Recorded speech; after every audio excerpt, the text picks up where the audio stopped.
روحانی کائنات میں کی کیا کیفیت ہے اور کیا اہمیت ہے۔ میں ایک لفظ ہے، اس کے معنی بدلتے رہتے ہیں، اس کے معنی ہمیشہ بدلتے رہتے ہیں۔ اگر باپ سامنے ہو تو میں بیٹا ہے، اور بیٹا اگر سامنے ہو تو میں باپ ہے۔ اس لیے میں کا جب تک کوئی مقابل نہ ہو تو میں کی سمجھ نہیں آ سکتی۔ سب سے پہلے یہ دیکھو کہ اس کا مقابل کیا ہے۔ اگر مقابل میں خدا ہے تو میں بندہ ہے، آقا ہے تو میں غلام ہے، سامنے سفر ہے تو میں مسافر ہے۔ تو میں اس طرح بدل جاتا ہے بغیر کہے ہوئے، اس کے رنگ بدل جاتے ہیں، کیونکہ جو چیز سامنے آتی ہے اس کے مطابق میں بدل جاتا ہے۔ ہر چند کے میں وہی ہوتا ہے۔ تو میں کو سمجھنے کے لیے آپ اپنے بچپن کے فوٹو دیکھیں تو آپ کہیں گے کہ یہ میں ہوں، یہ بھی میں ہوں، اور وہ بھی میں ہوں۔ اب ایک میں اتنے میں ہیں تو یہ سمجھنا بڑا مشکل ہے کہ ایک میں کتنے میں ہوتے ہیں۔ اس لیے آپ یہ دیکھیں کہ اصل میں کیا ہے۔ اگر وہ میں ہوں تو یہ میں کون ہے؟ کیا جلتی ہوئی ریت پہ ہم ڈھونڈ رہے ہیں؟ صحرا میں تیرا نقش قدم ڈھونڈ رہے ہیں۔ یہ ہم ہیں تو وہ کون ہے؟ وہ ہم ہیں تو یہ کون ہے؟ کچھ اور ہی آئینے میں ہم ڈھونڈ رہے ہیں۔ تو اصل میں کون ہے؟ آئینے کے اندر والا میں یا باہر والا میں ہے؟ یعنی کہ میں اپنی نگاہ میں ہوں، یا جو تیری نگاہ میں ہے وہ میں ہوں۔ اس لیے میں کو پہچاننے کے لیے ایسی نگاہ کی تلاش کرو جس کا فرمایا ہوا آپ کے لیے سند ہو۔ وہ نگاہ فیصلہ کرتی ہے کہ میں کیا ہے۔ آپ اپنے ایمان کا فیصلہ نہیں کر سکتے، بلکہ وہ نگاہ والا کہتا ہے کہ آج تیرا ایمان مکمل ہو گیا۔ اس لیے میں کا فیصلہ وہی کرے گا جب بھی کرے گا۔ جو مقابل ہے اس کے مطابق میں کا رنگ بدلتا رہتا ہے۔ کسی نظر میں علامت ہوں خود پسندی کی، کسی نگاہ میں ایک ذرہ تراب ہوں میں ایک فرد ہوں، مجھ سے ہے ملتوں کا ظہور، حقیقتوں کو جنم دینے والا خواب ہوں میں۔ یعنی کہ حقیقتیں مجھ سے ہیں، حالانکہ میں خواب ہوں۔ تو میں پچھلے دور کا آخری آدمی ہوں اور آنے والے دور کا پہلا آدمی ہوں۔ اس لیے اگر میری نگاہ ماضی میں جائے تو میں پہلا انسان ہوں، اور مستقبل میں جائے تو آگے قافلہ مجھ سے چلتا ہے۔ اس لیے میں زمانہ ساز بھی ہوں، اور زمانہ جو ہے وہ مجھے بھی بنا رہا ہے۔ زمانہ مجھ سے ہے اور میں زمانے سے ہوں۔ اس لیے اکیلا میں سمجھ نہیں آ سکتا، بلکہ اکیلا میں ناممکن ہے۔ جب آپ میں کے سامنے کسی کو دیکھیں گے تو اس کے بعد میں کی سمجھ آئے گی۔ اگر آپ سے زیادہ سچا سامنے آ جائے تو آپ تھوڑے سے جھوٹے ثابت ہو جائیں گے، اور جھوٹوں میں بیٹھے ہوں گے تو پھر سچے ثابت ہوں گے۔ اس لیے دعا کرو کہ اللہ تعالیٰ آپ کو میں سے آگاہ کرے۔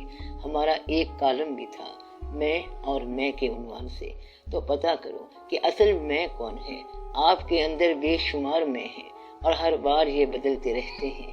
یہ جو آپ کا نام ہے، اس کے تحت آپ زندگی کا سفر کرتے رہتے ہیں، اور آخری وقت میں یہ نام چھن جاتا ہے، اور پھر اس کا نام میت بن جاتا ہے۔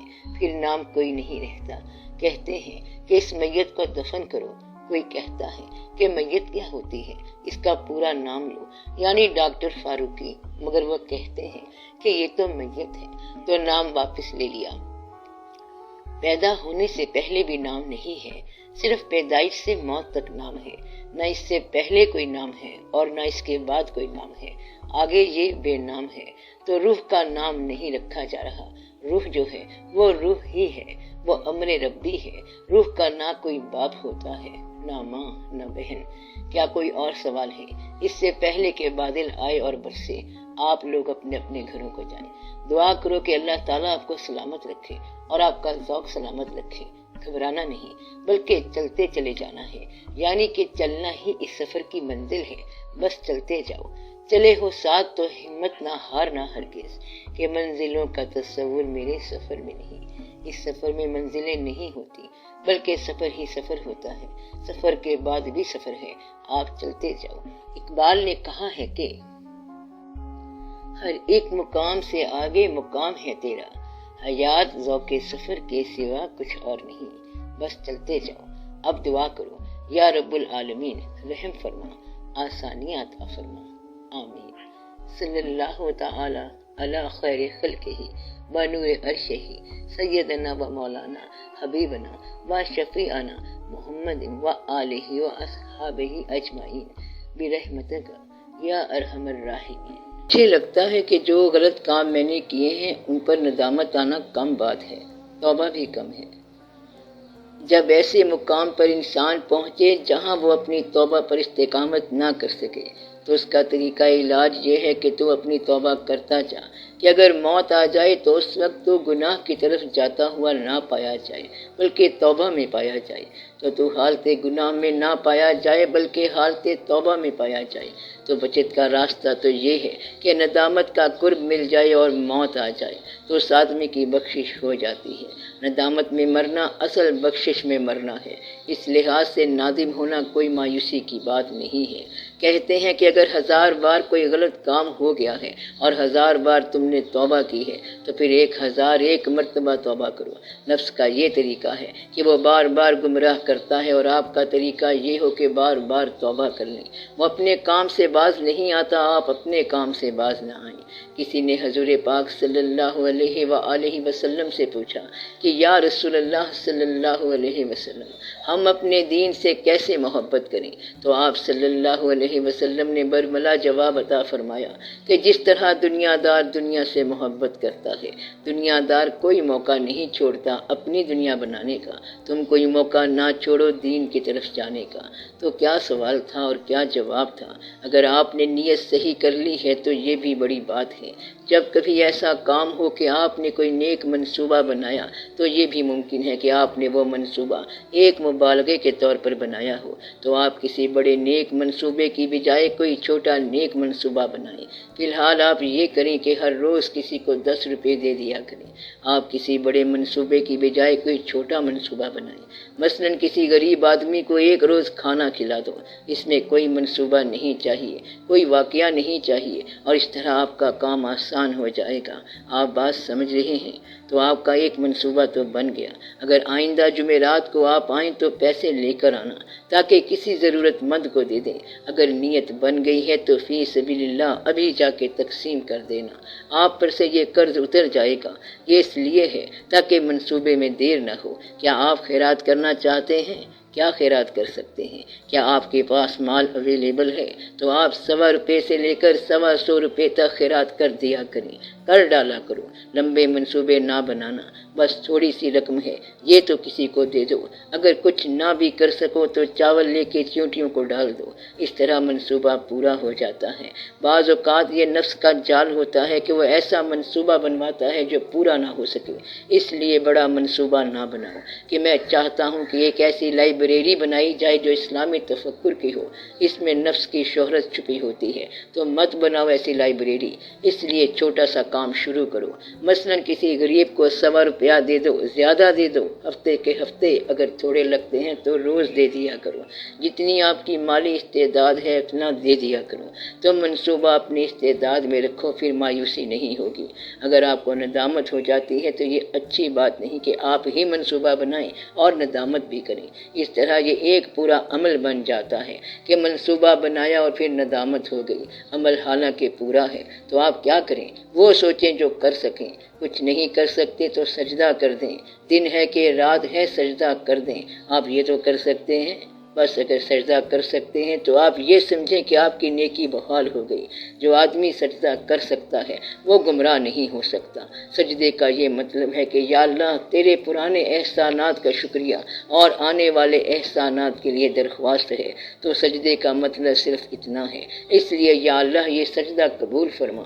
اب ندامت کی کیا ضرورت ہے؟ آپ خواہ مخواہ ندامت میں وقت ضائع کر رہے ہیں۔ توبہ کر، بلکہ توبہ سے بھی توبہ کر، ندامت سے توبہ کر منصوبہ بنانے سے بھی توبہ کر اور صرف سجدہ کر۔ مجھے یہ کبھی نہ بتانا کہ میں سجدہ کر رہا تھا تو راستے میں گردن جواب دے گئی۔ جب تک گردن سلامت ہے سجدہ کرتے جاؤ۔ آپ پر وضو کی بھی قید نہیں لگاتے۔ اب آئندہ آپ کا منصوبہ کون سا ہوگا؟ سجدہ اور اللہ کے قریب ہونا۔ میں آپ کو حکم دیتا ہوں کہ آپ دنیا میں کوئی بڑے منصوبے نہ بنایا کرو۔ یہ حکم ہے اے کہ شخص جو حاضر ہے یہاں پر، تم ایسے نیک منصوبے مت بنایا کرو۔ یہ سب انا کے منصوبے ہیں۔ لوگوں کے لیے دعا مت کیا کرو، لوگوں کے کام مت کیا کرو، اپنا کام صحیح کر لو۔ غریب آدمی کو پیسہ دے سکتے ہو تو خیرات کر لیا کرو، مگر اپنی نیک نامی کے بغیر۔ نیک عمل چپکے سے کر لیا کرو اور سجدہ کرو۔ سجدہ کرنے میں اگر کوئی رکاوٹ ہو تو مجھے بتاؤ۔ اگر گردن کی رکاوٹ ہے تو وہ انشاءاللہ تعالیٰ جھک جائے گی۔ بعض اوقات انسان پر یہ مقام آتا ہے کہ وہ کہتا ہے کہ میں چاہتا ہوں کہ اللہ تعالیٰ کا ایک گھر یہاں بنایا جائے، ایک حرم ادھر ہے اور ایک حرم یہاں بنایا جائے، میرے لیے مٹی کا حرم اور بنا دو۔ تو کیا بناؤ گے؟ وہ ایک ہی کافی ہے۔ تو آپ اتنے منصوبے نہ بنایا کرو۔ اگر کوئی یہ کہتا ہے کہ میں چاہتا ہوں کہ سب غریبوں کی حالت درست ہو جائے تو سمجھو کہ یہ جھوٹ بول رہا ہے۔ میں کہتا ہوں کہ سارے برابر ہو جائیں۔ کیا کبھی ایسا ہوا کہ سب برابر ہو جائیں؟ کبھی کوا اور مور برابر ہوئے؟ شکلیں اگر برابر ہو جائیں بھی تو پھر عقلیں کیسے برابر کرو گے؟ یہ نامناسب بات ہے۔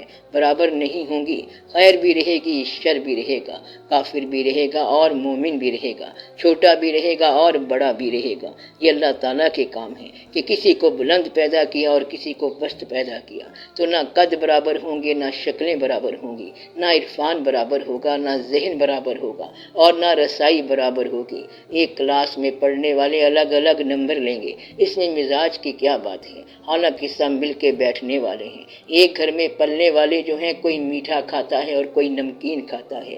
کیا انسان کبھی برابر ہو سکتا ہے؟ یہ ہو نہیں سکتا۔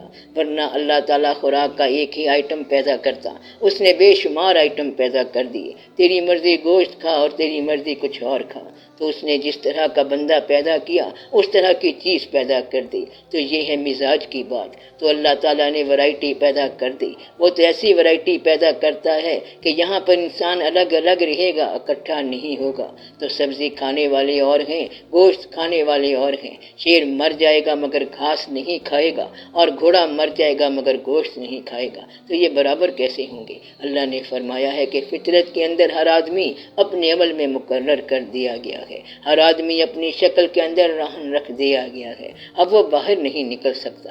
اگر آپ کو یہ کہا جائے کہ آپ کو صرف پھل ہی دیے جائیں گے تو 2 دن تو آپ خوشی سے کھائیں گے، تیسرے دن بھاگ جائیں گے اور کہیں گے کہ گندم چاہیے، گندم کے پیچھے تو میں جنت کو چھوڑ آیا، یہ تو میں کھاؤں گا۔ تو یہ آپ کا مزاج ہے۔ لہذا آپ بڑے بڑے منصوبے نہ بنایا کریں، بلکہ چھوٹی چھوٹی نیکیاں کیا کریں۔ اگر کوئی آپ سے پانی کا گلاس مانگ رہا ہے تو اسے یہ نہ کہہ دینا کہ ٹھہر جا، میں تمہارے لیے ٹیوب ویل لگا رہا ہوں۔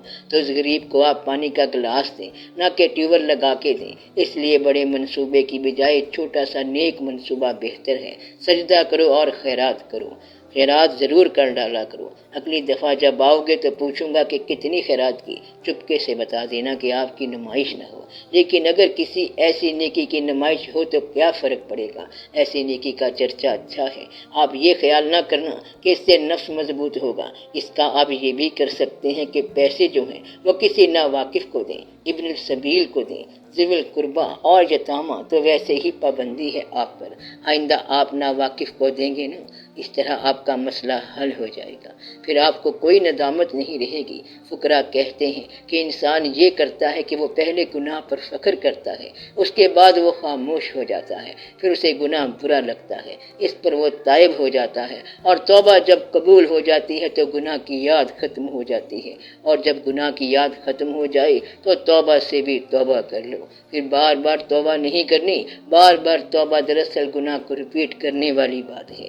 جب مکمل طور پر توبہ کر لی ہو تو پھر دوبارہ توبہ کا کیا مقام ہے؟ اس لیے گناہ کی یاد ہی نکال دو۔ آپ بات سمجھ رہے ہیں کہ پھر سب آسان ہو جائے گا۔